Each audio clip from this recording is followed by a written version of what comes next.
Buenos días, hermanos, y bienvenidos al tiempo de estudio de la Iglesia Bíblica Bautista El Camino.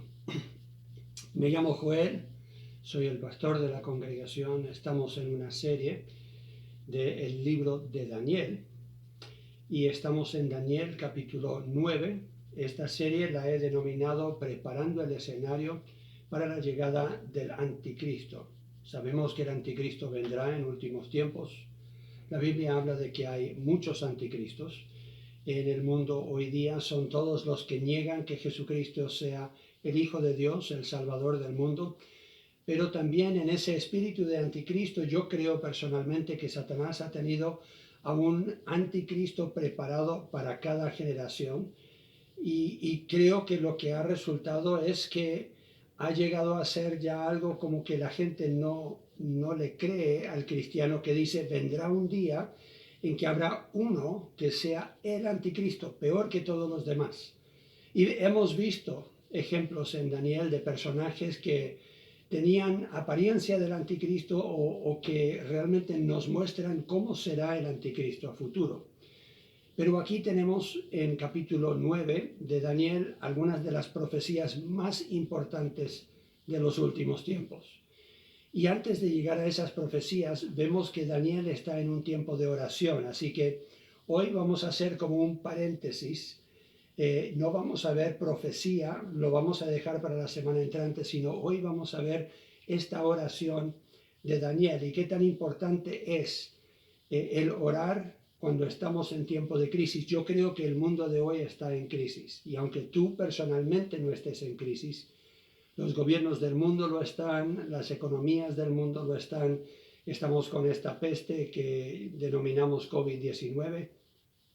Todas estas cosas están poniendo presiones y fuerzas sobre nosotros que hacen más difícil la vida cotidiana, y estamos bajo un estrés enorme. Generalmente la gente dice que está estresada, pero nunca al nivel en que estamos enfrentando hoy día, porque toda nuestra vida ha cambiado y estamos restringidos en tantas de las cosas que normalmente nos gustaría poder hacer. Ahora, veamos un poco de historia antes de llegar en nuestras Biblias a Daniel capítulo 9. Daniel aquí está en su año 85 o 86 de vida. No estamos seguros exactamente cuántos años tiene, pero él ya ha estado en cautiverio cerca a los 70 años.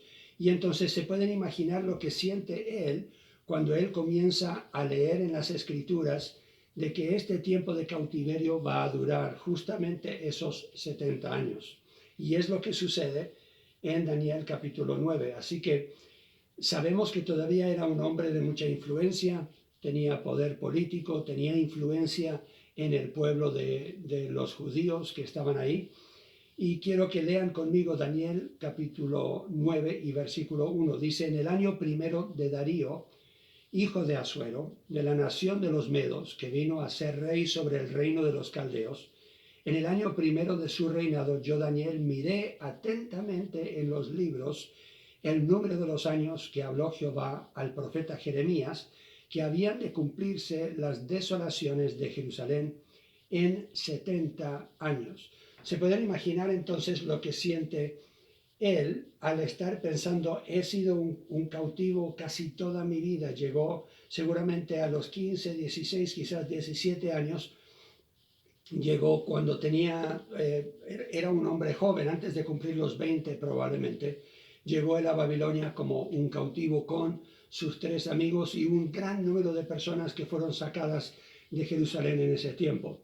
Y sabemos que él fue entrenado para ser uno de los sabios en Babilonia.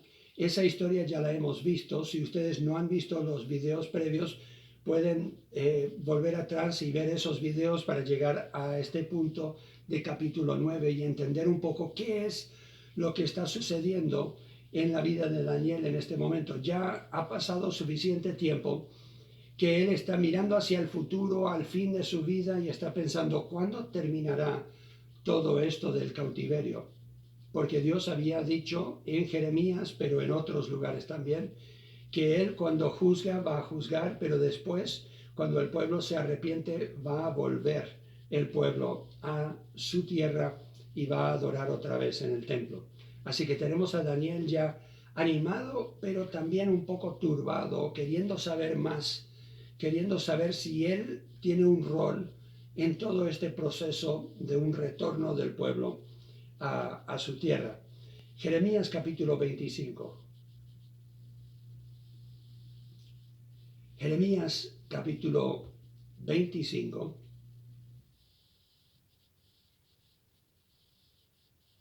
es probablemente uno de los pasajes que estaba leyendo Daniel. Jeremías 25 y versículo 8 en adelante. Dice, por tanto, así ha dicho Jehová de los ejércitos. Por cuanto no habéis oído mis palabras, he aquí enviaré y tomaré a todas las tribus del norte, dice Jehová, y a Nabucodonosor, rey de Babilonia, mi siervo, y los traeré contra esta tierra, contra sus moradores y contra todas estas naciones en derredor. Y los destruiré, y los pondré por escarnio y por burla en desolación perpetua. Y haré que desaparezca de entre ellos la voz de gozo y la voz de alegría, la voz del desposado, la voz de desposada, ruido de molino y luz de lámpara. Toda esta tierra será puesta en ruinas y en espanto, y servirán estas naciones al rey de Babilonia 70 años. También en capítulo 29,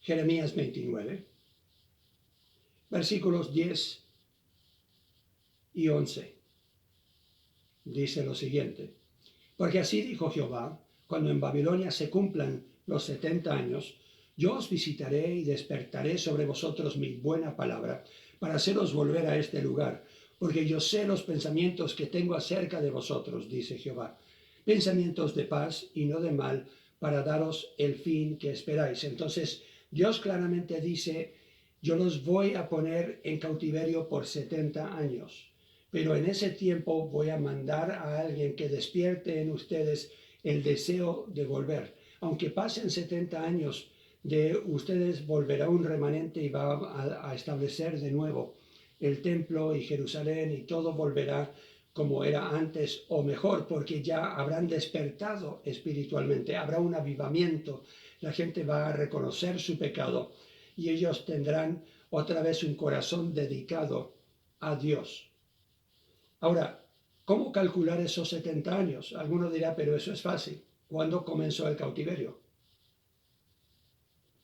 Bueno, el cautiverio comenzó en un año dado específicamente, pero no fue solamente en una etapa. No fue que Jerusalén fue destruida, no fue que el templo fue destruido, no fue que llegó los babilónicos y completamente asumieron el poder al tiro. Ellos llegaron y se llevaron algunos cautivos, y después llegaron una segunda vez y se llevaron algunos cautivos, y después llegaron una tercera vez y se llevaron otro grupo.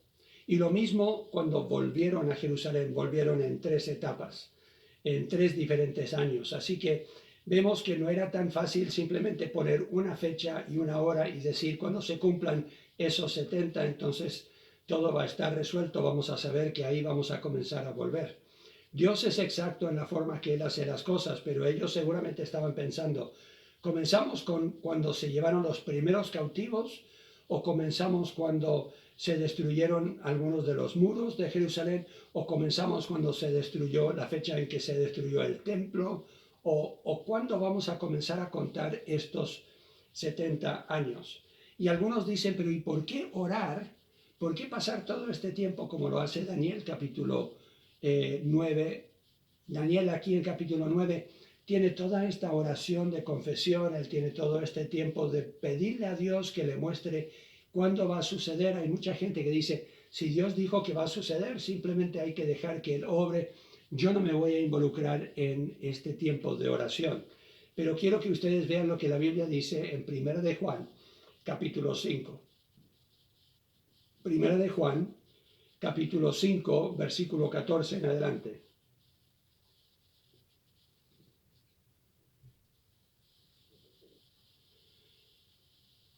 Dice la palabra de Dios, y esta es la confianza que tenemos en Él, que si pedimos alguna cosa conforme a su voluntad. Él nos oye. Y si sabemos que Él nos oye en cualquiera cosa que pidamos, sabemos que tenemos las peticiones que le hayamos hecho.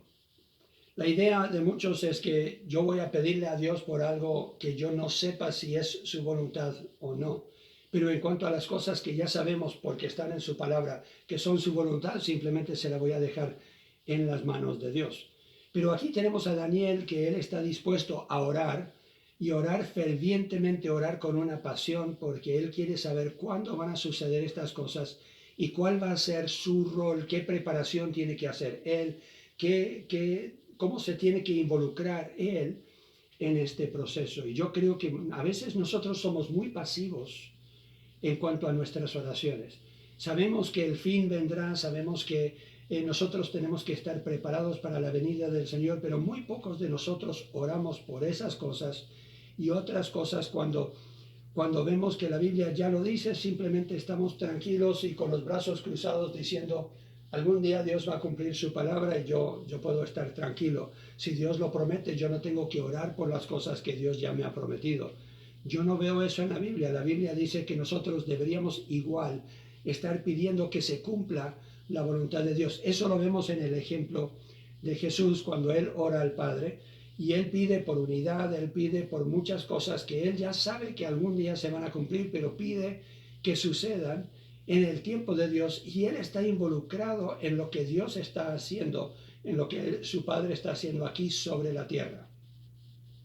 Y yo creo que como cristianos deberíamos involucrarnos en lo que Dios está haciendo, deberíamos nosotros ser una parte de eso. Sabemos que los demonios y Satanás quieren resistir lo que Dios está haciendo sobre la tierra, y como parte de nuestra guerra espiritual en la que estamos involucrados, deberíamos estar en oración pidiendo que la voluntad de Dios se haga. Es exactamente lo que Dios nos dice a través de la enseñanza de Jesús cuando Él le dice a sus discípulos en la oración modelo que ellos deberían orar: venga tu reino y hágase tu voluntad aquí en la tierra como se hace en tu presencia, o sea, en el cielo. Esa debería ser parte de nuestra oración. Aun cuando sabemos cuál va a ser la voluntad de Dios, deberíamos estar orando que se cumpla la voluntad de Dios. Ahora les llamo la atención otra vez entonces a Daniel capítulo 9. En sus Biblias, Daniel capítulo 9 y versículos 3 y 4. Y volví mi rostro a Dios, el Señor, buscándole en oración y ruego, en ayuno, cilicio y ceniza. Y oré a Jehová mi Dios e hice confesión diciendo: ahora, Señor Dios grande, digno de ser temido, que guardas el pacto y la misericordia con los que te aman y guardan tus mandamientos, hemos pecado. O sea, él comienza a confesar, pero también comienza esta oración con adoración. Tenemos aquí la palabra oración, que significa intercesión.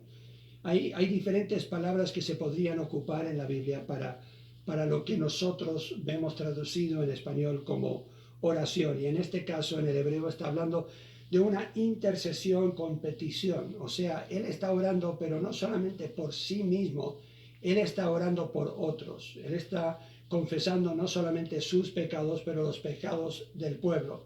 Él no pide solo por sí mismo, sino por todo el pueblo. Y que Dios se esté involucrando en los negocios y la historia de los seres humanos sobre la tierra. Así que él está haciendo una oración, dice, y dice un ruego, una súplica intensa, una súplica emocional. Yo creo que a veces nosotros somos muy indiferentes en nuestras oraciones, somos muy automáticos, estamos como memorizados, simplemente diciendo una oración como para cumplir con Dios, y después podemos ir y hacer algo más importante que la oración. No estamos en un diálogo con Dios, no estamos haciendo una petición intensa, no estamos involucrados con nuestras emociones, no estamos enfocados en una forma intensa en Dios, estamos demasiado tranquilos y haciendo una petición como si simplemente estuviéramos poniendo una monedita en una máquina y con unos botones o ganchos o lo que fuera, pidiendo que caiga, ya bien envuelta y calentita nuestra petición o nuestra respuesta a nuestra petición. Y a veces tratamos a Dios en una forma muy mecánica, en lugar de saber y reconocer que estamos en una relación con el Dios del universo y que nuestra oración puede hacer una diferencia, no solo en nuestras vidas, pero aún puede afectar una nación entera. Y después Él está involucrado en esta oración tanto que no toma el tiempo para comer. Él está en un ayuno y está en silicio y ceniza. ¿Qué significa el silicio y ceniza? El silicio era una ropa poco fina, o sea, era una que uno realmente sentía, era casi como un saco en el cual uno guardaría papas o algo así. Algo muy, muy pesado y incómodo realmente. Era tan incómodo que uno estaría constantemente sintiéndolo sobre su piel. Y era para que no olvidaran que ellos estaban en una actitud de oración intensa buscando a Dios. Y no solamente estaba con silicio, sino también con ceniza. La ceniza era algo que se ponía sobre la cabeza o sobre el cuerpo para mostrar que uno estaba en luto, que estaba triste, que estaba angustiado por una mala condición en la que estaba viviendo o por la muerte de un ser querido. Y en esta actitud comienza él entonces a confesar, a admitir su falta y su ofensa a Dios. Ahora, a mí me llama la atención de que él aquí está confesando pecado y él se identifica con el pecado del pueblo, porque la Biblia dice en Daniel capítulo 6 y versículo 4 que lo estaban investigando y no buscaban de qué acusarle. O sea, vemos un hombre recto, vemos un hombre correcto en la forma en que él hace las cosas.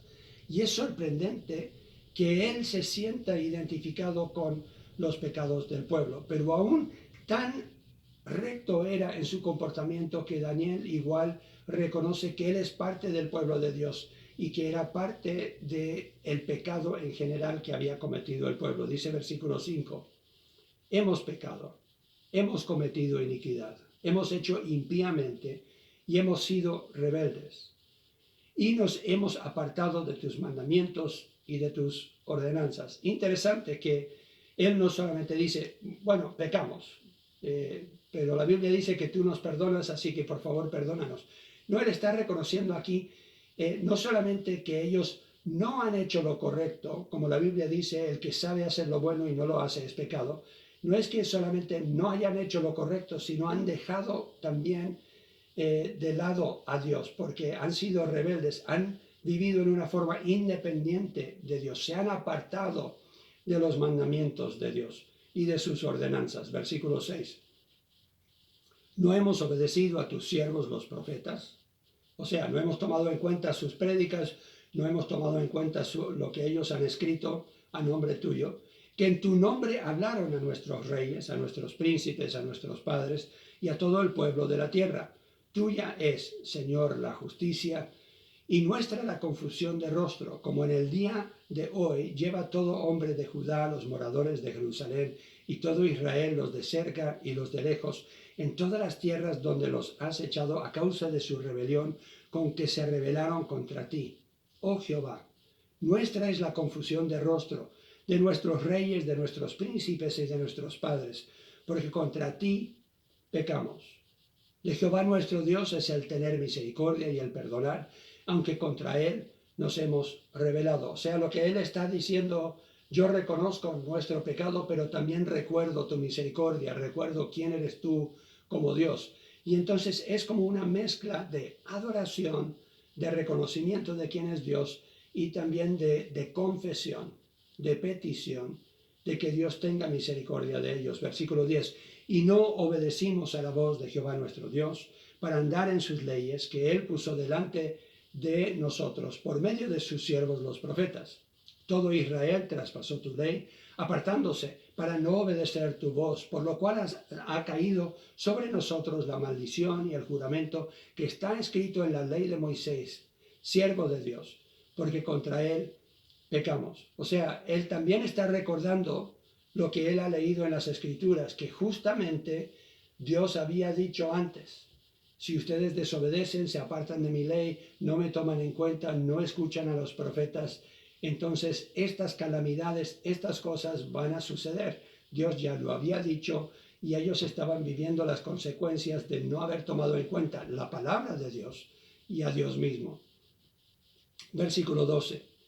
Y Él ha cumplido la palabra que habló contra nosotros y contra nuestros jefes que nos gobernaron, trayendo sobre nosotros tan grande mal, pues nunca fue hecho debajo del cielo nada semejante a lo que se ha hecho contra Jerusalén.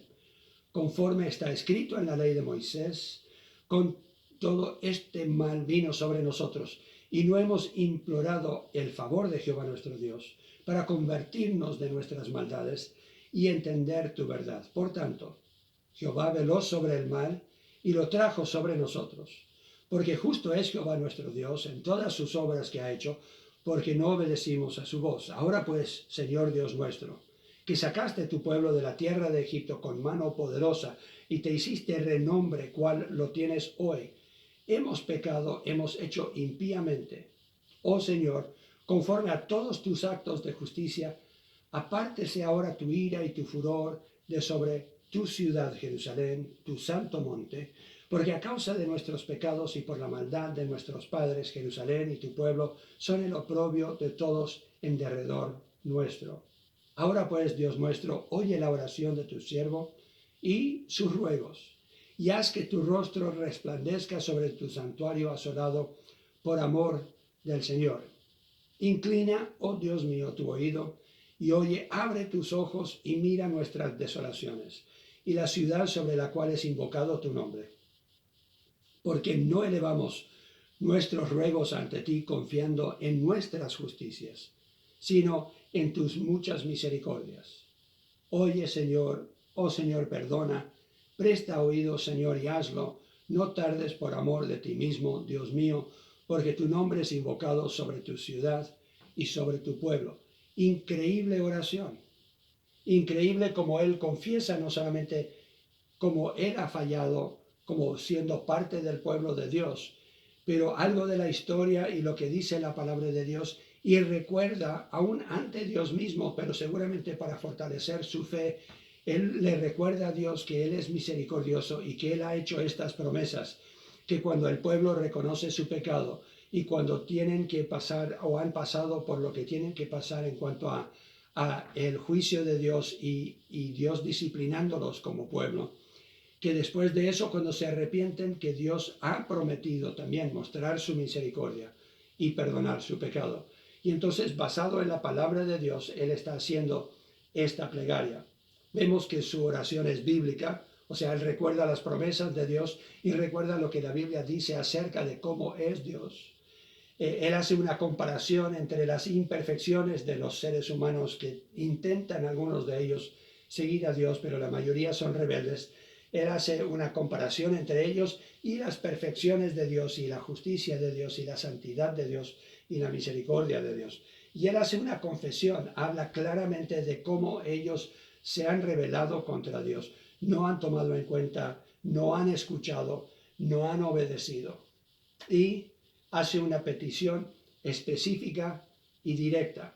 Señor, oye ahora y por medio de tu misericordia, perdona y permite que tu nombre de nuevo sea alabado, glorificado en Jerusalén y que otros entiendan cómo has obrado en este proceso, por qué has permitido esto, pero ahora cómo milagrosamente ha vuelto también tu pueblo a estar en Jerusalén. Yo creo que una de las cosas que nosotros hacemos cuando confesamos nuestros pecados es que tratamos de generalizarlos. Señor, si en algo te he ofendido, perdóname. No somos específicos en nombrar nuestros pecados. Y si no los nombramos, es muy fácil volver a cometerlos.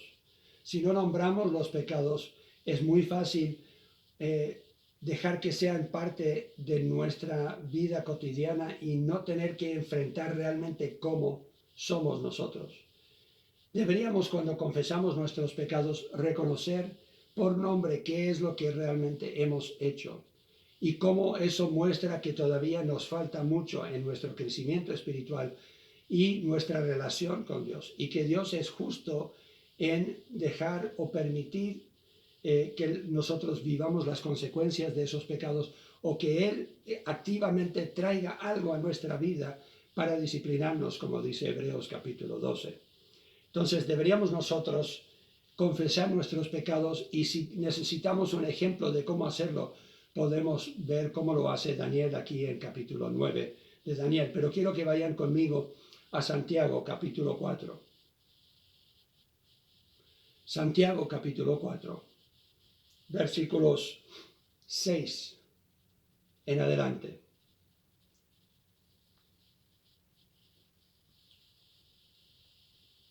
Dice la Biblia, hablando de Dios, pero Él da mayor gracia. Si Él ya te ha dado gracia, ese favor que no mereces, Él te dará aún más. ¿Cómo lo va a hacer? ¿Por qué lo va a hacer? ¿Cuándo lo va a hacer? Eso deberíamos estar pensando. Dice, por esto dice, Dios resiste a los soberbios y da gracia a los humildes. Someteos pues a Dios, resistid el diablo y huirá de vosotros. Y muchas veces terminamos ahí, dejamos de leer y decimos ya, entonces tengo que resistir a Satanás. Pero ¿qué dice versículo 8?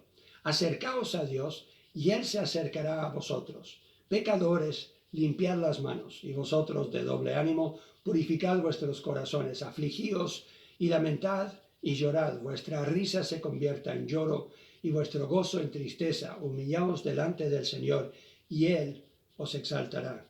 Aquí no está hablando de simplemente decir, Señor, tú sabes cómo soy, tú sabes que soy imperfecto, yo sé que tú me amas en todo momento, así que gracias por tu perdón y chao. Y vamos como si no hemos hecho nada y no reconocemos realmente qué tanto hemos ofendido a Dios, qué tanto hemos creado una ruptura en nuestra relación con Dios. No le damos mucha importancia a nuestros pecados, a nuestras rebeliones. No le damos mucha importancia a la santidad de Dios y lo que la Biblia dice, que nosotros deberíamos vivir apartados de toda maldad y estar buscando la santidad con la cual, o sin la cual, perdón, nadie verá a Dios. Realmente no viene a ser una gran prioridad para la gran mayoría de cristianos, porque hoy día vivimos en un mundo que dice, ya claro, todos cometemos errores y todos pecamos, pero Dios entiende y total, Él es misericordioso y lleno de gracia. Pero nosotros deberíamos tomar con la seriedad con la cual toma Dios nuestro pecado, deberíamos nosotros tomarlo también. Dejar que Dios defina qué tan seria es nuestra transgresión. Deberíamos también ser transparentes ante nuestro Dios. Hebreos capítulo 4. En nuestra confesión deberíamos ser transparentes ante Dios. Hebreos capítulo 4 y versículo 12.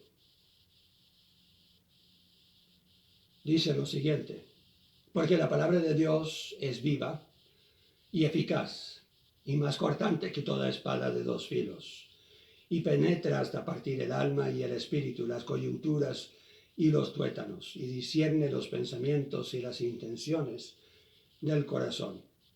Pero no terminemos de leer ahí. En ese contexto de que la palabra de Dios penetra hasta lo más profundo de nuestra alma y hace que nosotros veamos cuál es la verdadera intención de nuestro corazón, cuáles son los verdaderos pensamientos en nuestra mente.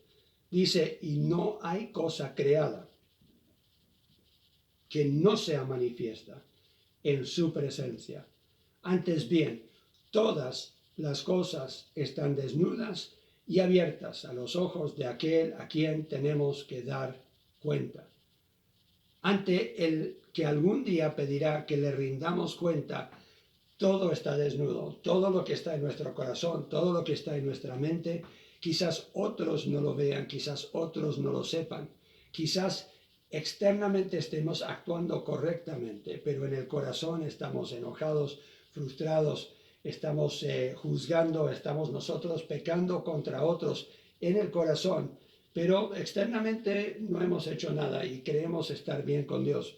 La Biblia claramente dice, ante Dios no hay nada escondido, y deberíamos nosotros hablarle a Él con esa transparencia y decir, Señor, tú sabes mi corazón. Y nosotros aprender con la ayuda del Espíritu Santo a evaluar lo que realmente está en nuestro corazón, a la luz de las Escrituras cuando las leemos y permitimos que ese bisturí que ocupa el Espíritu abra nuestro corazón y muestre lo que realmente hay en nuestro interior y lo que hay en nuestra mente. Eso requiere algo de tiempo, requiere algo de esfuerzo, tiene que ser una disciplina en la que nosotros participamos. Cuando nosotros estamos orando a Dios, tomar un tiempo para evaluarnos a nosotros mismos, similar a lo que nos dice el Salmo 51. Salmo 51. Aquí David está reaccionando y lo publica como una confesión. Después de haberlo dicho a Dios, lo publica como una canción, un salmo que se ha de cantar cuando se está confesando pecados.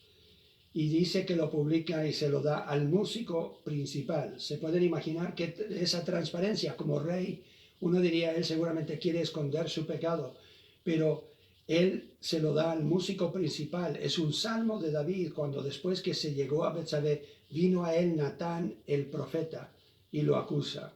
Y él reconoce su pecado. Dice versículo 1, ten piedad de mí, oh Dios, conforme a tu misericordia, conforme a la multitud de tus piedades, borra mis rebeliones. Lávame más y más de mi maldad y límpiame de mi pecado, porque yo reconozco mis rebeliones y mi pecado está siempre delante de mí. Contra ti solo he pecado y he hecho lo malo delante de tus ojos. O sea, Dios todo lo ve. Para que sea reconocido justo en tu palabra y tenido por puro en tu juicio. He aquí en maldad he sido formado y en pecado me concibió mi madre. He aquí tú amas la verdad en lo íntimo y en lo secreto me has hecho comprender sabiduría. Purifícame con hisopo y seré limpio. Lávame y seré más blanco que la nieve. Hazme oír gozo y alegría y se recrearán los huesos que has abatido. Esconde tu rostro de mis pecados y borra tú todas mis maldades. Crea en mí, oh Dios, un corazón limpio y renueva un espíritu recto dentro de mí. No me eches de delante de ti y no quites de mí tu Santo Espíritu. Vuélveme el gozo de tu salvación y espíritu noble me sustente. Entonces enseñaré a los transgresores tus caminos y los pecadores se convertirán a ti. David aquí está diciendo, todo esto tiene que ser parte de mi confesión de mi pecado. Tengo yo que tomar el tiempo para confesar de una forma que muestre realmente la importancia para mí de mi pecado y mi rebelión ante Dios. No es algo fácil, ligero, simplemente queriendo yo borrar lo que he hecho para no tener que reconocer qué tan grave sea mi falta. Una relación con Dios es de tanto valor para David, para Daniel, para otros en la Biblia, que ellos están dispuestos a tomar el tiempo para confesar lo que han hecho y pedir perdón en una forma correcta. Eso también lo tenemos que hacer nosotros unos con otros. Yo creo que muy temprano en mi matrimonio yo no reconocí qué tan importante era entender cómo yo había ofendido a mi esposa, pero desde el punto de vista de ella, porque para mí no era gran cosa. Ya, ok, ¿te molestó? Perdóname. Pero no reconocía yo qué tan ofendida, qué tan dolida estaba ella desde su punto de vista. Y yo creo que muchos de nosotros no reconocemos qué tanto le duele a Dios que nosotros seamos rebeldes, qué tanto le duele a Dios que nosotros tomemos su nombre en vano o no lo reconozcamos ante otros o estemos viviendo una vida que a otros realmente se burlen de los cristianos y que nosotros como cristianos tengamos mala fama por algunas de las cosas que decimos y hacemos. Y lo excusamos como si no fuera algo grave, cuando a Dios le duele y eso afecta nuestra relación. Y de la misma forma, en un matrimonio o con tus hijos o hasta con tu suegra, con otras personas en tu familia, deberías saber cómo tomar con seriedad cuando ofendes a otra persona y deberías saber acercarte a ellos y pedir perdón de una forma que reconoce que lo que has hecho, sabes y entiendes la seriedad y cómo ha impactado la relación que tienes con ellos. Seamos prácticos. En Levítico capítulo 26. Levítico capítulo 26, tenemos todo un capítulo bastante largo, no lo voy a leer todo, pero bastante largo, donde Dios claramente le dice a su pueblo lo que va a suceder cuando ellos desobedecen. Dios les forzó esos 70 años porque ellos no obedecieron a Dios en algo que seguramente ellos dijeron, esto la verdad no es tan importante. Dios nos ha dado muchos mandamientos, esos los obedecemos, pero en esto de dejar que la tierra descanse un año de cada 7 y que haya un año de jubileo cada 50 años, y eso realmente no nos parece tan importante, y es difícil confiar de que Dios va a suplir nuestras necesidades en todo ese año de descanso, porque la gente estaba acostumbrada a trabajar la tierra, y de eso ellos vivían y no se podían imaginar que la tierra iba a suplir, y que especialmente el año antes del año de descanso de la tierra ellos iban a tener más que suficiente para 2 años. Dios lo ha prometido aquí en Levítico 26, dice en Levítico 26, versículos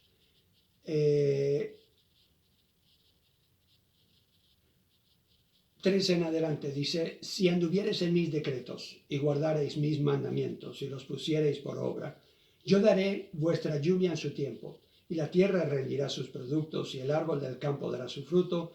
Vuestra trilla alcanzará la vendimia, y la vendimia alcanzará la sementera, y comeréis vuestro pan hasta saciaros, y habitaréis seguros en vuestra tierra, y yo daré paz en la tierra, y dormiréis, y no habrá quien os espante. Y haré quitar de vuestra tierra las malas bestias, y la espada no pasará por vuestro país, y perseguiréis a vuestros enemigos, y caerán a espada delante de vosotros. 5 de vosotros perseguirán a 100, y 100 de vosotros perseguirá a 10,000, y vuestros enemigos caerán a filo de espada delante de vosotros. Porque yo me volveré a vosotros, y os haré crecer, y os multiplicaré, y afirmaré mi pacto con vosotros. Comeréis lo añejo de mucho tiempo, y pondréis fuera lo añejo para guardar lo nuevo. Y pondré mi morada en medio de vosotros, y mi alma no os abominará. Y andaré entre vosotros, y yo seré vuestro Dios, y vosotros seréis mi pueblo. Yo, Jehová, vuestro Dios, que os saqué de la tierra de Egipto para que no fueseis sus siervos, y rompí las coyunturas de vuestro yugo, y os he hecho andar con el rostro erigido. Pero si no me oyereis, ni hiciereis todos estos mis mandamientos, y si desdeñareis mis decretos, y vuestra alma menospreciare mis estatutos, no ejecutando todos mis mandamientos e invalidando mi pacto, yo también haré con vosotros esto: enviaré sobre vosotros terror. Y sigue diciendo lo que él hará, incluyendo que ellos tendrán que pasar un tiempo fuera de la tierra sirviendo a otros amos. Dice en el versículo 26: cuando yo os quebrante el sustento del pan, cocerán 10 mujeres vuestro pan en un horno, 10 mujeres vuestro pan en un horno, y os devolverán vuestro pan por peso, y comeréis y no os saciaréis. Si aún con todo esto no me oyereis, sino que procediereis conmigo en oposición, yo procederé en contra de vosotros con ira, y os castigaré aún 7 veces por vuestros pecados. Y comeréis la carne de vuestros hijos, y comeréis la carne de vuestras hijas. Destruiré vuestros lugares altos, derribaré vuestras imágenes, y pondré vuestros cuerpos muertos sobre los cuerpos muertos de vuestros ídolos, y mi alma os abominará. Haré desiertas vuestras